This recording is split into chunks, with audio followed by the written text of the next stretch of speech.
कर सकेंगे, लेकिन बात की जाए अगर बॉलिंग लाइन की अभी बॉक्स के तो तगड़े बॉलर रखे हुए हैं यहाँ पर। एक बार फिर से अपने मार्केस दौड़ेंगे और निक लगा और कॉट बिहाइंड है। इतना बड़ा आउट है यार सैयद अली की जानिब से, लेकिन दोनों अंपायर खामोश और बहुत बड़ा आउट है यार। शेड अंपायर और लेग अंपायर के दरमियान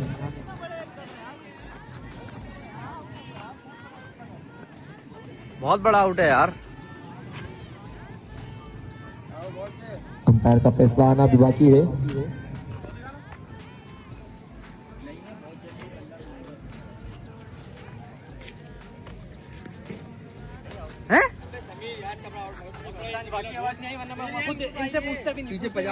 आप पीछे किसी से पूछ लो, आप पीछे किसी से पूछ लो यार, बहुत बड़ा एज है। बिल्कुल स्पोर्ट्समैन स्पिरिट दिखाते